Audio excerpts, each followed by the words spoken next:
Hello everyone, आप सभी का फिर से स्वागत है। यह इकोनॉमिक्स घटना चक्र है और हमारा टॉपिक है आयोजन।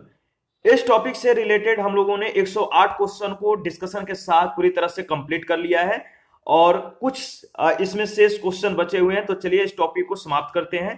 क्वेश्चन नंबर 109 है। आपको बताना है कि वर्ष 2000 से 2002 में सकल घरेलू उत्पाद में वृद्धि 10वीं योजना में निर्धारित लक्ष्य की तुलना में कितना प्राप्त हुआ। तो 2000 से 2002 में सकल घरेलू उत्पाद में वृद्धि जो है 10वीं योजना के निर्धारित लक्ष्य के मतलब की संभावना से लगभग आधी प्राप्त हुई, यानी डी ऑप्शन आपका सही जवाब है। सकल घरेलू उत्पाद में वृद्धि दर 2000 से 2001 में और 2001 से 2002 में 4.4% और 5.8% रही। इस प्रकार जो है इस वर्ष 2000 मतलब इस प्रकार जो वर्ष 2000 से 2002 है इसमें औसत वार्षिक वृद्धि दर का जो प्रतिशत था 5.1 था, जो 10वीं योजना में मतलब वृद्धि दर के जो 10वीं योजना में जो वृद्धि दर लक्षित किया गया था जो कि 8.0% था, इसका लगभग जो है आधा प्राप्त हुआ। ध्यान में रखिएगा। क्वेश्चन नंबर 110 है, पूर्ववर्ती योजनाओं के तुलना में 8वीं पंचवर्षीय योजना में मुख्य परिवर्तन क्या हुआ। इसका सही जवाब है लोक क्षेत्र के परिव्यय में प्रभुत्व कमी हुई। इसके बारे में हम लोग थोड़ा डिस्कस कर लेते हैं। देखिए 1991 में नई आर्थिक नीति के अंगीकरण के पश्चात प्रारंभ 8वीं योजना में सार्वजनिक क्षेत्र के परिव्यय में जो है कमी आई। इसका कारण क्या था? इसका कारण यह था कि विकास की प्रक्रिया में निजी क्षेत्र को अब पहले से अधिक महत्व दिया जाने लगा। यहां जो है छठी योजना में कुल निवेश में सार्वजनिक क्षेत्र का कुल योगदान जो था कितना परसेंट था? 47.8%। और वही यह 7वीं योजना में घटकर 45.7% हो गया। और मतलब कि 8वीं योजना में कुल निर्धारित निवेश में जो सार्वजनिक क्षेत्र का अंश था तेजी से घटकर कितना रह गया? 45.2%। नेक्स्ट क्वेश्चन है 111। आपको बताना है निम्नलिखित में से किस पंचवर्षीय योजना में मानव विकास को सारे विकास प्रयासों का जो है सार तत्व माना गया है। तो किस पंचवर्षीय योजना में मानव विकास के सारे विकास प्रयासों का जो सार तत्व माना गया है वह है 8वीं पंचवर्षीय योजना। डी ऑप्शन आपका बिल्कुल सही है। इसमें जो एक पॉइंट है कि 8वीं पंचवर्षीय योजना का मूलभूत उद्देश्य जो था विभिन्न पहलुओं में मानव विकास करना था। क्वेश्चन नंबर 112 है, निम्नलिखित में से किस भारतीय पंचवर्षीय योजना ने सभी विकासात्मक प्रयासों के सार के रूप में मानव विकास को मान्यता दी। तो सेम क्वेश्चन आपको मालूम है 8वीं पंचवर्षीय योजना। क्वेश्चन नंबर 113 है, 7वीं योजना में IRDP के अंतर्गत रणनीति अपनाई गई थी। संपूर्ण परिवार का अंगीकरण। 7वीं योजना में IRDP के अंतर्गत जो रणनीति अपनाई गई थी संपूर्ण परिवार का अंगीकरण के रूप में। देखिए IRDP यानी एकीकृत ग्रामीण विकास कार्यक्रम की शुरुआत 2 अक्टूबर 1980 को की गई थी। इसके क्रियान्वयन के लिए संपूर्ण परिवार का अंगीकरण किया गया। मसलन सरकार ने गरीबी रेखा को परिभाषित करने के लिए IRDP में परिवार को ही जो है इकाई के रूप में चुना गया है। 1 अप्रैल 1999 से IRDP को स्वर्ण जयंती ग्राम स्वरोजगार योजना के रूप में जो है पुनर्गठित किया गया है। क्वेश्चन नंबर 114 है, भारत में स्वसंपोषित विकास का उद्देश्य सर्वप्रथम अपनाया गया किस पंचवर्षीय योजना में? तो चतुर्थ पंचवर्षीय योजना। बी ऑप्शन आपका सही जवाब है। भारत में सर्वप्रथम स्वसंपोषित विकास का उद्देश्य जो है चतुर्थ पंचवर्षीय योजना में अपनाया गया था। तीसरी पंचवर्षीय योजना में खदानों के क्षेत्र में आत्मनिर्भरता हासिल करने का जो है लक्ष्य रखा गया था। क्वेश्चन नंबर 115 है, 8वीं पंचवर्षीय योजना पूर्ववर्ती योजनाओं से भिन्न है। विशेष महत्वपूर्ण अंतर यह है कि इसमें क्या अंतर है? अधसंरचना विकास के लिए पर्याप्त बल दिया गया है। सी ऑप्शन आपका सही जवाब है। 8वीं पंचवर्षीय योजना की मुख्य प्राथमिकताओं में निहित था विकास प्रक्रिया को अस्थायी आधार पर समर्थन देने के लिए आधारभूत ढांचे, परिवहन, संचार, ऊर्जा और सिंचाई को मजबूत करना। नेक्स्ट क्वेश्चन है, क्वेश्चन नंबर 116 है, सातवीं पंचवर्षीय योजना का प्रमुख नारा क्या था? तो भोजन, काम और उत्पादकता। ए ऑप्शन आपका सही जवाब है।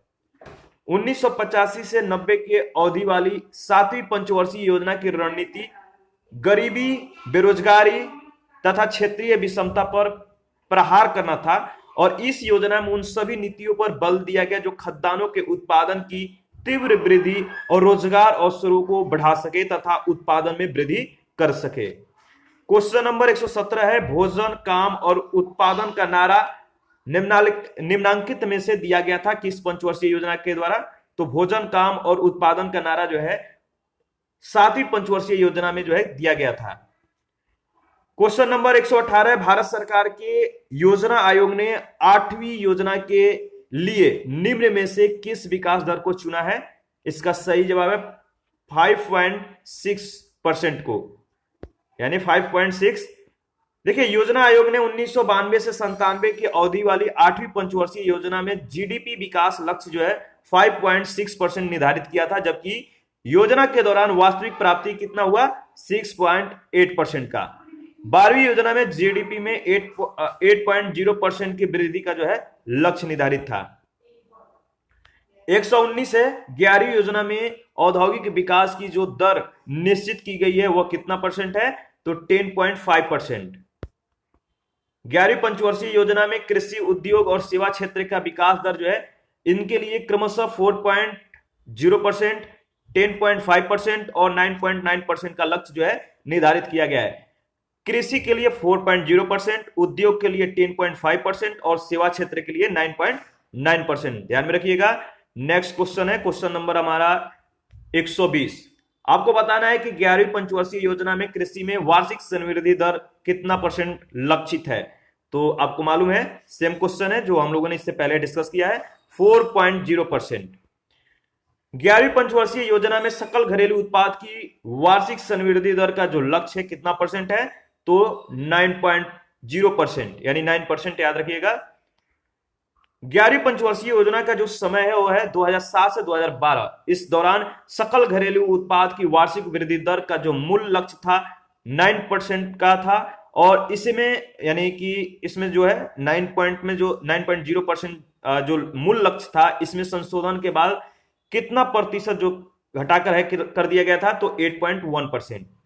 11वीं पंचवर्षीय योजना में 8% की औसत वार्षिक वृद्धि दर जो है प्राप्त की गई, और 12वीं योजना में सकल घरेलू उत्पाद की वास्तविक वृद्धि दर का जो लक्ष्य था 8% रखा गया था। क्वेश्चन नंबर 122 है, भारत में किस योजना अवधि में प्रति व्यक्ति वृद्धि दर अधिकतम रही है? तो 11वीं योजना, 11वीं पंचवर्षीय योजना, ध्यान में रखिएगा। 11वीं पंचवर्षीय योजना में प्रति व्यक्ति सकल घरेलू उत्पाद विकास दर का जो लक्ष्य है 7.6% प्रति वर्ष, जिस कारण इसके अगले 10 वर्षों में दोगुना के स्तर पर पहुंचने की जो है संभावना थी। क्वेश्चन नंबर 123 से 11वीं पंचवर्षीय योजना में अधिकतम राशि आवंटित की गई है किस क्षेत्र में? तो ऊर्जा क्षेत्र के लिए। देखिए, 11वीं पंचवर्षीय योजना में सबसे ज्यादा राशि सामाजिक सेवा के लिए आवंटित की गई है। इस संदर्भ में ऊर्जा क्षेत्र का जो है द्वितीय स्थान है। सामाजिक सेवा क्षेत्र में शिक्षा के लिए आवंटित राशि ऊर्जा क्षेत्र के लिए आवंटित राशि से जो है कम है। तो जो इसमें विकल्प दिया गया था ये आपका सही जवाब है। 12वीं पंचवर्षीय योजना में अधिकतम राशि जो है सामाजिक सेवाओं के लिए कितना परसेंट? तो 34.7% जो है आवंटित किया गया है, और इसके बाद ऊर्जा और यातायात के लिए।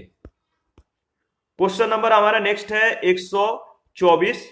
निम्न अवधियों में से कौन सा एक भारत की 11वीं पंचवर्षीय योजना से संबंधित है? तो 11वीं पंचवर्षीय योजना का जो समय आपको बताना है 2007 से 2012। यह क्वेश्चन बहुत बार पूछा जा चुका है। तो योजनाओं का ये अवधि जो है, उनका मूल उद्देश्य जो है आप लोगों को ध्यान में रखना है। यहां से ही क्वेश्चन जो है आपको मतलब कि आपसे एग्जामों में पूछ लिया जाएगा, आपसे यही सारी चीजें जो है पूछी जाएगी। तो आपको जो है योजनाओं के अवधि और कौन सा योजना में कितने समय का जो है अवकाश रहा है, 3 ऐसे योजनाएं हैं जिनके बीच में अवकाश का समय रहा है, वो ध्यान रखना है। और आपको जो है योजनाओं का जो मूल उद्देश्य था वो क्या था, यह भी इंपॉर्टेंट है। क्वेश्चन नंबर 125 से 11वीं पंचवर्षीय योजना का जो उद्देश्य है बताना है आपको। देखिए, मैंने बताया ना कि योजनाओं का अवधि, योजनाओं का उद्देश्य, यह ज्यादा इंपॉर्टेंट होता है, इस तरह से जो है एग्जामों में क्वेश्चन पूछे जाते हैं। तो देखिए इसमें जो 11वीं पंचवर्षीय योजना का जो उद्देश्य था, समाविष्ट आर्थिक वृद्धि करना था। तो समाविष्ट आर्थिक वृद्धि बी ऑप्शन में दिया गया, सही जवाब है। 11वीं पंचवर्षीय योजना का जो अवधि है आपको मालूम है क्या है, 2007 से 2012। क्वेश्चन नंबर 127 है, 11वीं पंचवर्षीय योजना में केंद्र, राज्य और संघ क्षेत्रों के द्वारा निम्नलिखित में से किस क्षेत्र पर सबसे अधिक जो है व्यय प्रस्तावित है? इसका सही जवाब क्या होगा? सही जवाब है सामाजिक क्षेत्र, डी ऑप्शन। देखिए 11वीं पंचवर्षीय योजना का जो समय है 2007 से 2012 के बीच है। केंद्र, राज्य और संघ क्षेत्र के द्वारा कृषि ग्रामीण विकास पर जो है इतना करोड़ रुपया देख सकते हैं, करीब 4,37,450 करोड़ रुपया, और ऊर्जा पे जो है 8,54,123 करोड़ रुपया, और परिवहन पे जो है 5,72,443, और सामाजिक क्षेत्रों पे जो है 1,10,02,327 करोड़ रुपए का जो है व्यय प्रस्तावित किया गया था। आंकड़ा को जो है आप एक बार काउंट कर लीजिएगा, जल्दबाजी में कुछ गलत हो सकते हैं, तो डोंट माइंड। आगे बढ़िएगा, क्वेश्चन नंबर 128 में आपको बताना है कि 11वीं पंचवर्षीय योजना में निरूपित समावेशी विकास निम्नलिखित में से किस एक को जो है सम्मिलित नहीं करता है? इसका सही जवाब क्या होगा? इसका सही जवाब है पूंजी बाजार का सशक्तिकरण करना। इस क्वेश्चन का जो ऑप्शन है, ऑप्शन सी आपका करेक्ट है। देखिए 11वीं पंचवर्षीय योजना के अंतर्गत समावेशी विकास यानी इंक्लूसिव ग्रोथ में पूंजी बाजार को सशक्त करने के अलावा अन्य तीनों विकल्प शामिल है। तो आपका विकल्प सी सही जवाब है। 129 में है, 11वीं पंचवर्षीय योजना में कितने आईआईटी यानी भारतीय प्रौद्योगिकी संस्थान स्थापित किए जाएंगे? तो 11वीं पंचवर्षीय योजना में कितने आईआईटी स्थापित किए जाएंगे? तो 8 जो है आईआईटी प्रस्तावित करने की जो है इसमें बातें कही गई है 11वीं पंचवर्षीय योजना में। 130 है, शिक्षा क्षेत्र के लिए 11वीं पंचवर्षीय योजना की विषय वस्तु क्या है, यानी इनका थीम बताना है। 11वीं पंचवर्षीय योजना के लिए जो शिक्षा क्षेत्र है, इसके लिए जो थीम है वह अनिवार्य प्रारंभिक शिक्षा, सी ऑप्शन। देखिए 11वीं पंचवर्षीय योजना में अगर बात करें तो शिक्षा के लिए जो थीम है वह अनिवार्य प्रारंभिक शिक्षा, और इस योजना में ड्रॉप आउट रेट को जो है 20% तक करने और प्रारंभिक शिक्षा के लिए न्यूनतम मानक तय करने के साथ 2011-12 तक साक्षरता दर को 85% करने का जो है लक्ष्य निर्धारित किया गया था। क्वेश्चन नंबर 131 है, भारत में योजना का प्रारंभ वास्तव में द्वितीय पंचवर्षीय योजना से हुआ है। भारतीय योजना के वास्तुकार कौन थे? तो भारतीय योजना के वास्तुकार कौन थे? पीसी महालनोबिस, डी ऑप्शन आपका सही जवाब है। भारत में द्वितीय पंचवर्षीय योजना का जो समय है 1956 से जो है 1961 तक है। पीसी महालनोबिस, इनके द्वारा विकसित 4 क्षेत्रीय मॉडल पे जो है यह आधारित थी। तो जो द्वितीय पंचवर्षीय योजना है किस मॉडल पर आधारित है? तो पीसी महालनोबिस मॉडल पे। 132 है, नीति आयोग के विषय में निम्नलिखित में से कौन सा एक सही नहीं है? नीति आयोग के बारे में 4 स्टेटमेंट दिया गया है, इसमें से एक स्टेटमेंट जो है सही नहीं है, वह है जो नीति आयोग है एक पूर्णकालिक, इसमें जो होता है अध्यक्ष होता है। इसमें आपका बी ऑप्शन जो है मतलब कि जो स्टेटमेंट दिया गया है नीति आयोग के बारे में गलत है, लेकिन ऑप्शन आपका यही सही है। पूछा गया है कौन सा एक सही नहीं है नीति आयोग के विषय में, तो इसमें जो होता है एक पूर्णकालिक अध्यक्ष होता है, ऐसा जो है बिल्कुल नहीं होता है। देखिए इस नीति आयोग के बारे में अगर बात करें तो नीति आयोग का पदेन अध्यक्ष जो होते हैं प्रधानमंत्री होते हैं। नीति आयोग का गठन कब हुआ था? 1 जनवरी 2015 को योजना आयोग के स्थान पे किया गया था। यह सहकारी संघवाद के सिद्धांत पर आधारित है, क्योंकि अध्यक्ष, उपाध्यक्ष और 3 पूर्णकालिक सदस्य तथा भारत के विभिन्न राज्यों के मुख्यमंत्रियों के साथ साथ पुडुचेरी और दिल्ली संघ राज क्षेत्र के मुख्यमंत्री और अंडमान निकोबार द्वीप समूह संघ राज क्षेत्र के उप राज्यपाल को जो है मिलाकर इसका गठन किया गया है। ध्यान रखिएगा, मतलब कि विभिन्न राज्यों के मुख्यमंत्री और इसके साथ साथ पुडुचेरी और दिल्ली राज संघ क्षेत्र के जो मुख्यमंत्री है वो लोग, और जो द्वीप समूह है, जो यूटी हैं, इनके मतलब उपराज्यपाल मिलकर, मतलब इन सबको मिलाकर इसका जो है गठन किया जाता है। केंद्र द्वारा आयोग की सिफारिश पे राज्यों को जो है सहायता अनुदान प्रदान किया जाता है। क्वेश्चन नंबर 133 से निम्नलिखित घटनाओं पे आपको ध्यान देना है और इनको जो है कालानुक्रम में व्यवस्थित करना है। तो इसमें देखिए, अगर कालानुक्रम के अनुसार इसको व्यवस्थित करेंगे तो पहला आएगा हरित क्रांति का प्रारंभ, इसके बाद बैंकों का राष्ट्रीयकरण, फिर गरीबी हटाओ। इस तरह से बी ऑप्शन आपका बिल्कुल सही है। भारत में हरित क्रांति की शुरुआत देखिए 1966 से 67 में की गई थी और 14 बैंकों का राष्ट्रीयकरण पहली बार 1969 में 19 जुलाई को किया गया था। 19 जुलाई 1969 में 14 बैंकों का जो है पहली बार राष्ट्रीयकरण किया गया। और जो गरीबी हटाओ है, इसका नारा इंदिरा गांधी के द्वारा 1971 में दिया गया था और इस नारा को यानी गरीबी हटाओ को जो है 5वीं पंचवर्षीय योजना में मुख्य लक्ष्य के रूप में जो है इसे शामिल कर लिया गया था। ध्यान रखिएगा। क्वेश्चन नंबर 134 से भारत में मध्य अर्धशतक में अपनाए गए महालनोबिस प्लान मॉडल का जो उद्देश्य था क्या था? तो उद्देश्य था भारी उद्योगों की स्थापना करना जो पूंजी सघन थे। द्वितीय पंचवर्षीय योजना का समय 1956 से 1961 पीसी महालनोबिस के द्वारा जो है विकसित 4 क्षेत्रीय मॉडल पर यह आधारित था और इस मॉडल में जो सम्मिलित क्षेत्र थे, पहला था पूंजीगत वस्तु क्षेत्र, दूसरा है फैक्ट्री उत्पादित उपभोग वस्तु क्षेत्र, तीसरा है लघु इकाई उत्पाद क्षेत्र और चौथा है घरेलू उद्योग क्षेत्र। इस योजना में आधारभूत तथा भारी उद्योग जो उद्योग थे, इस पे विशेष बल के साथ देश के तीव्र औद्योगिकरण को जो है प्रमुख लक्ष्य माना गया था। क्वेश्चन नंबर 135 से 20 सूत्रीय आर्थिक कार्यक्रम सर्वप्रथम कब प्रारंभ किया गया था? तो सही जवाब है 1975 में।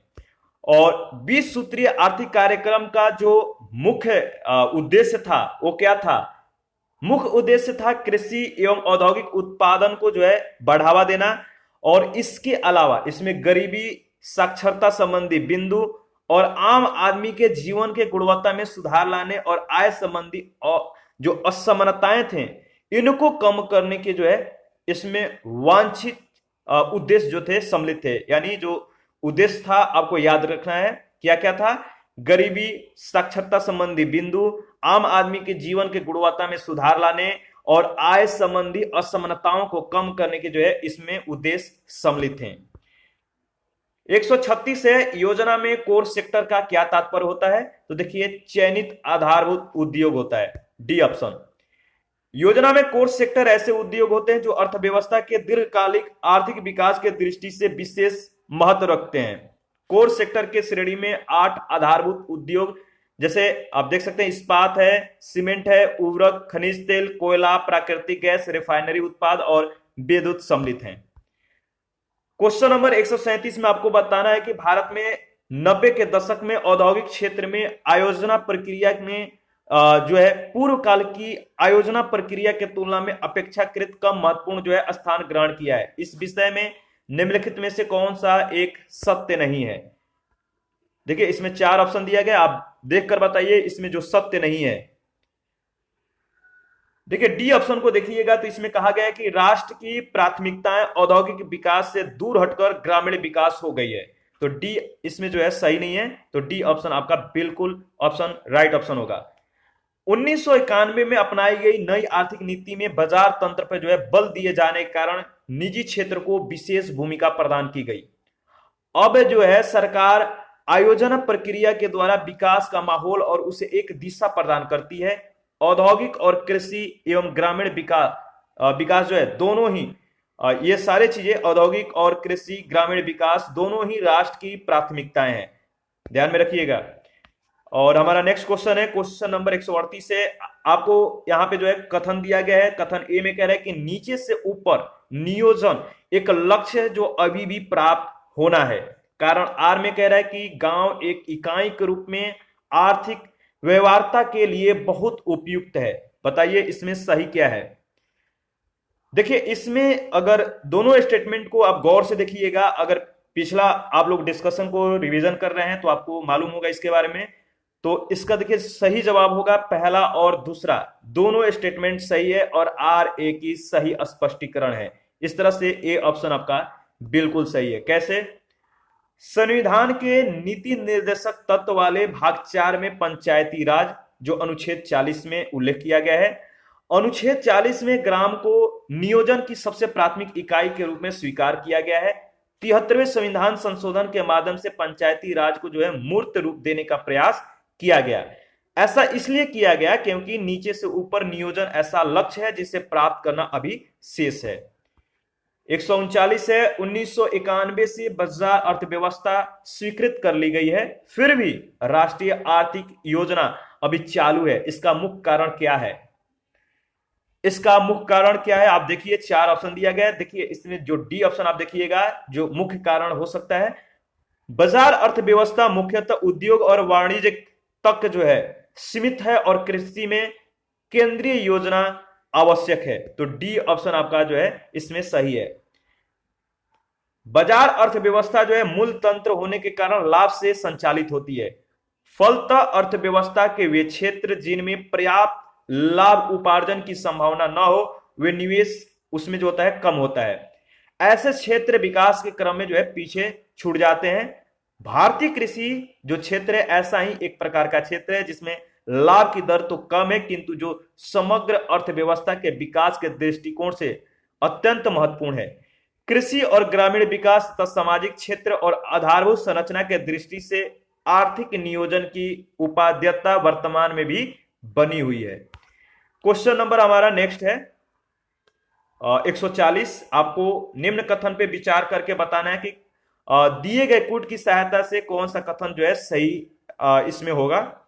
3 इसमें कथन दिया गया। पहला है 200 करोड़ रुपए कुल धनराशि यानी कॉर्पस का जो जल विभाजक फंड है स्थापित किया गया है कॉर्पस का, और चुने हुए 100 जनपदों में एकीकृत जल विभाजक विकास कार्य करने का जो है उद्देश्य है। तीसरा है योजना के अंतर्गत राज्य में ग्रांट आधारित परियोजनाएं के लिए जो है 2/3 धनराशि दी जाती है। इसमें बताइए, विचार करके बताइए कि क्या सही है। देखिए अगर इसमें अगर बात करें तो पहला स्टेटमेंट आपका बिल्कुल सही है। पहला क्या है? राइट है।